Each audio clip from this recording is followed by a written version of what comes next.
देश भर में पिछले एक हफ्ते से बागेश्वर धाम की चर्चा हो रही है। मीडिया में भी यही नाम छाया हुआ है।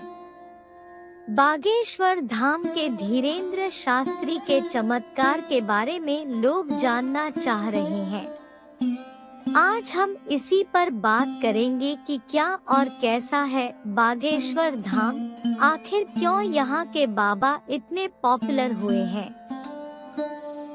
छतरपुर से खजुराहो की ओर 4 लेन रास्ते पर करीब 15 किलोमीटर चलने पर ही बाएं हाथ पर एक रास्ता कटता है जो गढ़ा गांव की ओर जाता है।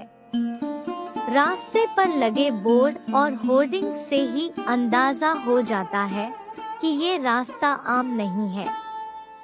चौराहे पर खड़े ई रिक्शा और टेम्पो 10 से 20 रुपए में बागेश्वर धाम सरकार तक ले जाने की आवाज लगाते हैं। पहाड़ी पर स्थित है बागेश्वर धाम। बने हैं 2 मंदिर। ऊंचे नीचे व उबड़-खाबड़ गड्ढों से भरे रास्ते पर 2 किलोमीटर चलने के बाद शुरू होता है गढ़ा गांव, जहां इन दिनों श्रद्धालुओं और दुखियारों का डेरा है। लेकिन गढ़ा गांव पर हम अभी बात नहीं करेंगे। पहले हम बात करेंगे बागेश्वर धाम की 1000 लोगों की आबादी वाले गढ़ा गांव के दूसरे छोर पर एक छोटी सी पहाड़ी है और यहीं पर स्थित है बागेश्वर धाम। पहाड़ी पर चढ़ने के बाद आपको 2 छोटे छोटे मंदिर नजर आएंगे। इनमें से एक है भगवान बागेश्वर महाराज यानी शंकर जी की छोटी सी मढ़िया। ये इतनी छोटी है कि शिवलिंग को स्पर्श करना हो तो झुककर भी एक आदमी मुश्किल से जा पाए। यहाँ के सेवादार दीपेंद्र बताते हैं कि ये चंदेल कालीन प्राचीन मंदिर है। पर इसे बागेश्वर क्यों कहते हैं, इसके बारे में उन्होंने बताया कि चूंकि इस पहाड़ के आसपास घना जंगल था जिसमें बाघ घूमते थे, इसलिए इसे बाघेश्वर कहते थे, जो अब बागेश्वर बोला जाने लगा है। महादेव की इस मढ़िया के पास ही बना है बालाजी धाम हनुमान जी महाराज का नया मंदिर। बागेश्वर धाम महाराज के आचार्य धीरेन्द्र शास्त्री इन्हीं बालाजी के उपासक हैं और कहते हैं कि उनको इन्हीं की सिद्धि मिली है और इन्हीं के दम पर वह लोगों का भूत व भविष्य बताते हैं। बालाजी के मंदिर से सट कर ही लगा है एक बड़ा सा पेड़, जिससे चिपट कर लोग चीखते चिल्लाते रहते हैं। इसके बारे में दीपेंद्र कहते हैं कि ये प्रेत बाधा से ग्रसित लोग हैं जो यहाँ मंगलवार और शनिवार को आते हैं। इस पेड़ में पॉजिटिव एनर्जी है और उसे छूकर या उससे चिपटकर इन लोगों के दिमाग पर छाई नेगेटिव एनर्जी दूर हो जाती है। यही हमें कुछ लोग ऐसे भी दिखे जिनको जंजीर से बांध गया था और वे जमीन पर लोट लगा रहे थे। इन 3 जगहों के आसपास बैरिकेड लगाई गई है और दिलचस्प ये है, मंदिर से दूरी बनाने के लिए लगाई गई बैरिकेड पर ही काले, लाल और पीले रंग की पोटलियां बंधी हुई है।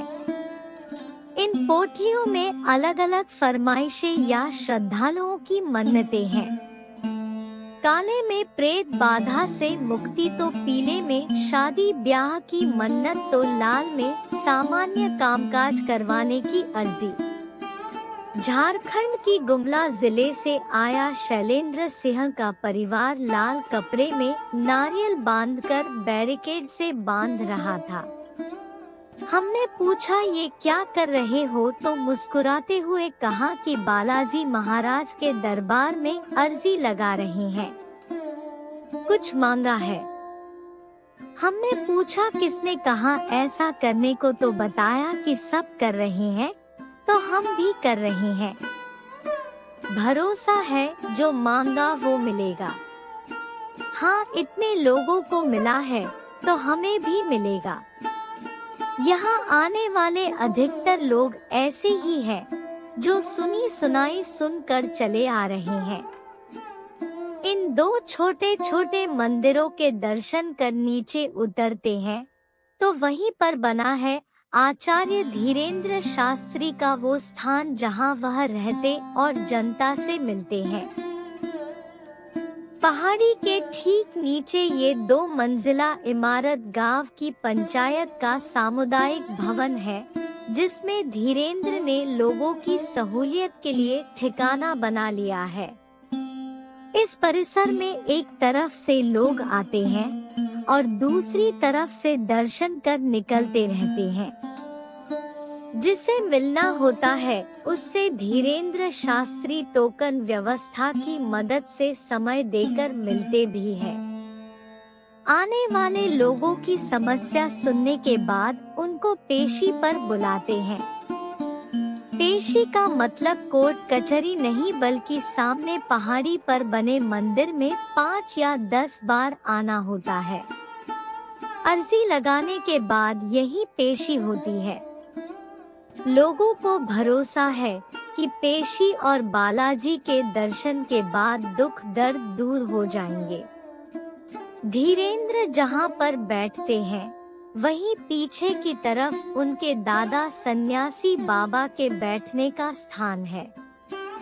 बेहद सामान्य तरीके से रहने वाले धीरेन्द्र शास्त्री कैसे बागेश्वर धाम सरकार के नाम से जाने जाने लगे, ये पूछने पर उनके मित्र रिंकी सिंह बताते हैं कि इनके परिवार में पुरोहिताई का काम होता था। इनके दादा भी यही काम करते थे, यानी कि पर्चा पर कुछ लिखकर भूत भविष्य बताने का काम। शुरुआती दिनों की छोटी मोटी पुरोहिताई के बाद धीरेन्द्र रामकथा करने लगे। आसपास के गांवों में कथा से जो मिलता था उसे रख लेते थे। इस बीच कुछ कथित सिद्धियों के चलते उनकी तरफ से बताई गई बातें सच होने लगी तो उनका दरबार बड़ा होता गया।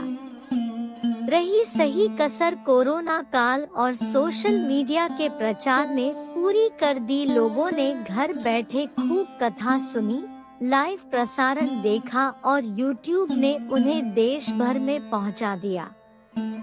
बस फिर क्या था, महाराज की ठेठ बुंदेली बोली, उनका लड़कपन, बोलचाल की अदा, अपने बालाजी पर अटूट भरोसे ने ही उनको पिछले 2 साल में ही भारी लोकप्रिय कर दिया। हर मंगलवार और शनिवार को गढ़ा गांव में मेला लगता है।